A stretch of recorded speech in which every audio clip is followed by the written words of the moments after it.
मेरे YouTube channel legal information law insights में आपका स्वागत है। मैं अधिवक्ता मुकुंद महाजन हूं। आज हम 31 अक्टूबर 2025 को भारत के सर्वोच्च न्यायालय द्वारा दिए गए एक ऐतिहासिक निर्णय पर चर्चा करेंगे। भारत के सर्वोच्च न्यायालय ने अपने ऐतिहासिक निर्णय in re summoning of advocates who give legal opinions और represent clients during investigation of cases and related issues मामलों की जांच के दौरान कानूनी राय देने या पक्षकारों का प्रतिनिधित्व करने वाले अधिवक्ताओं को समन करने के संबंध में जो 31 अक्टूबर 2025 को सुनाया गया। जांच एजेंसियों द्वारा अधिवक्ताओं को अनावश्यक रूप से परेशान किए जाने से बचाने के लिए स्पष्ट और सशक्त निर्देश जारी किए हैं। यह मामला suo motu writ petition criminal number 2 of 2025 के रूप में पंजीकृत था और इसे writ petition civil number 632 of 2025 तथा special leave petition criminal number 9334 of 2025 के साथ एक साथ सुना गया, जिसे 3 न्यायाधीशों की पीठ द्वारा निर्णयित किया गया, जिसमें माननीय मुख्य न्यायाधीश BR गवई, न्यायमूर्ति के विनोद चंद्रन और न्यायमूर्ति NV अंजारिया शामिल थे। पीठ ने स्पष्ट किया कि वकीलों को केवल उनके पेशेवर कर्तव्यों का निर्वहन करने, जैसे कानूनी सलाह देने या क्लाइंट की ओर से पेश होने के कारण समन नहीं किया जा सकता या उन पर दबाव नहीं डाला जा सकता। न्यायालय ने भारतीय साक्ष्य अधिनियम 2023 BSA की धारा 132 के अंतर्गत दिए गए उस संरक्षण की पुनः पुष्टि की जो वकील और क्लाइंट के बीच गोपनीय संचार की रक्षा करता है। यह निर्णय, जिसका संदर्भ 2025 INSC 1275 है, अधिवक्ताओं के संवैधानिक अधिकारों को मजबूत करता है और भारत में विधि व्यवसाय की गरिमा और स्वतंत्रता को बनाए रखता है। एक पृष्ठभूमि। हाल के समय में कई ऐसे मामले सामने आए जहां जांच एजेंसियों, पुलिस, प्रवर्तन निदेशालय आदि ने केवल इस आधार पर अधिवक्ताओं को समन जारी किया कि उन्होंने कानूनी सलाह दी थी या अदालत में अपने क्लाइंट का प्रतिनिधित्व किया था। इससे अधिवक्ता वर्ग की स्वतंत्रता और कानूनी सलाह की गोपनीयता को लेकर गंभीर चिंताएं उत्पन्न हुईं। इसी संदर्भ में न्यायालय ने इस मामले को स्वतः संज्ञान सुओ मोटू में लिया और यह स्पष्ट करते हुए अपना निर्णय दिया कि BSA की धारा 132 की व्याख्या और उसका अनुप्रयोग कैसे किया जाना चाहिए। BSA की धारा 132 क्या प्रावधान करती है? BSA की धारा 132 अधिवक्ता क्लाइंट गोपनीयता एडवोकेट क्लाइंट प्रिविलेज का वैधानिक संहिताकरण है। इसमें कहा गया है कि कोई भी अधिवक्ता अपने क्लाइंट की स्पष्ट सहमति के बिना उस संचार को प्रकट नहीं करेगा जो उसे अपने व्यावसायिक कार्य के दौरान और उसी उद्देश्य के लिए किया गया हो। यह गोपनीयता तब भी बनी रहती है जब पेशेवर संबंध समाप्त हो जाए, एक बार गोपनीय सदा गोपनीय। हालांकि BSA कुछ सीमित अपवाद प्रदान करता है यदि संचार किसी गैरकानूनी उद्देश्य की पूर्ति के लिए किया गया हो। 2 अधिवक्ता को अपने कार्यकाल के दौरान ऐसे तथ्य ज्ञात हों जिनसे अपराध या धोखाधड़ी की गई हो या होने वाली हो, या 3 क्लाइंट स्वयं प्रकटीकरण के लिए सहमत हो, तो ऐसे संचार संरक्षित नहीं रहेंगे। न्यायालय ने यह भी स्पष्ट किया कि यह गोपनीयता क्लाइंट को प्रदान की जाती है, अधिवक्ता इसे अपने क्लाइंट की ओर से लागू कर सकता है। 3 सर्वोच्च न्यायालय के प्रमुख निर्देश 31 अक्टूबर 2025।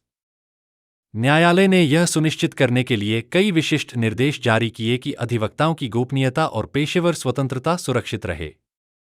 इनमें शामिल हैं: अधिवक्ताओं को सामान्य रूप से समन न किया जाए। जांच अधिकारी या थाना प्रभारी केवल इस आधार पर किसी अधिवक्ता को समन जारी नहीं करेंगे कि वह आरोपी का प्रतिनिधित्व करता है या उसने कानूनी सलाह दी है, जब तक कि मामला धारा 132 में दिए गए किसी अपवाद के अंतर्गत न आता हो। पूर्व लिखित स्वीकृति और विशिष्ट आधार आवश्यक। यदि धारा 132 के किसी अपवाद के अंतर्गत किसी अधिवक्ता को समन जारी करना आवश्यक हो, तो समन में स्पष्ट रूप से उन तथ्यों और परिस्थितियों का उल्लेख होना चाहिए जिनके आधार पर कौन सा अपवाद लागू किया जा रहा है, कार्यवाही की जा रही है। समन जारी करने से पहले पुलिस अधीक्षक या समकक्ष से कम रैंक का कोई अधिकारी नहीं, बल्कि वरिष्ठ अधिकारी की पूर्व लिखित स्वीकृति आवश्यक होगी, जो समन जारी करने से पहले अपनी संतुष्टि लिखित रूप में दर्ज करेगा। न्यायिक समीक्षा जुडिशियल रिव्यू।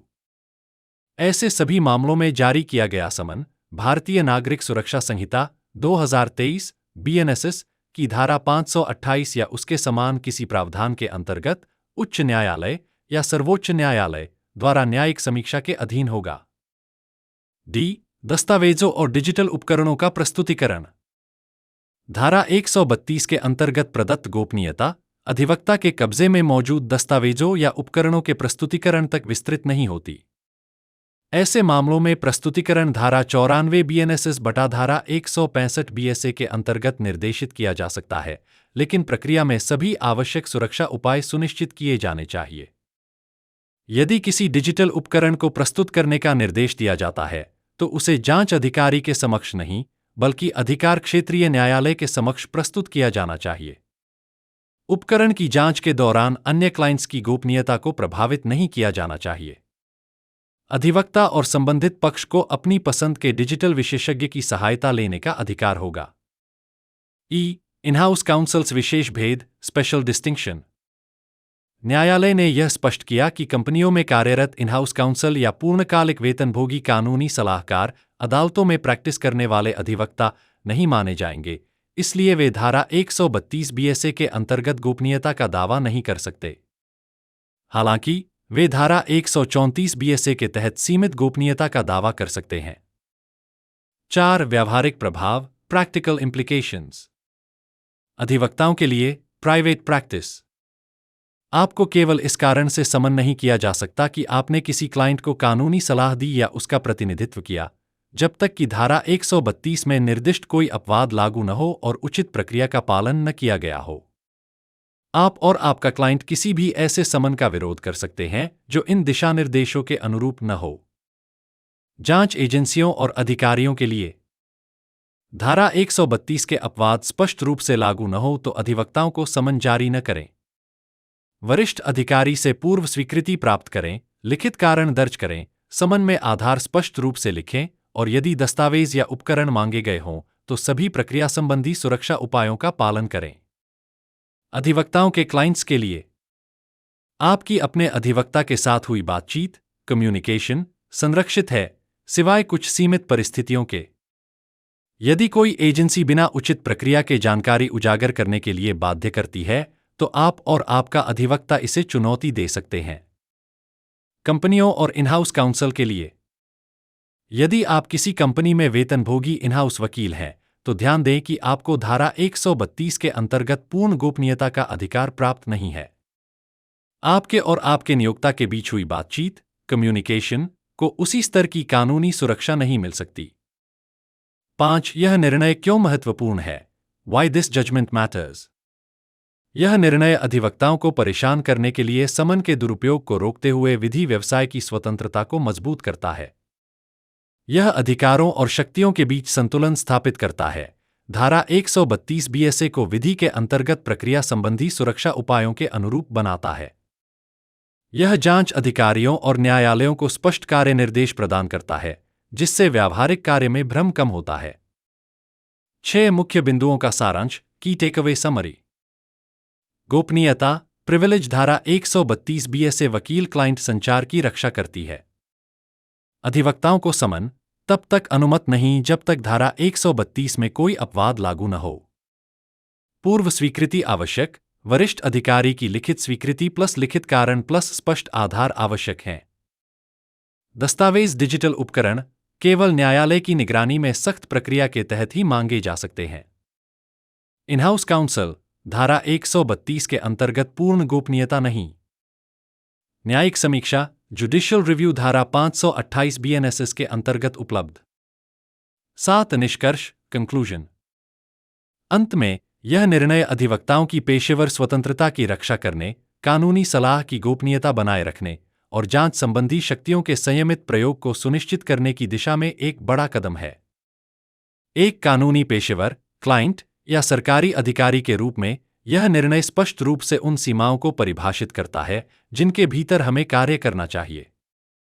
इस वीडियो को देखने के लिए धन्यवाद। यदि आपको यह जानकारी उपयोगी लगी, तो कृपया लाइक, सब्सक्राइब करें और अपने विचार कमेंट्स में साझा करें। अधिक कानूनी जानकारियों के लिए बेल आइकन दबाना न भूलें। अगले वीडियो में जल्द ही मुलाकात होगी। जय हिंद। जय भारत।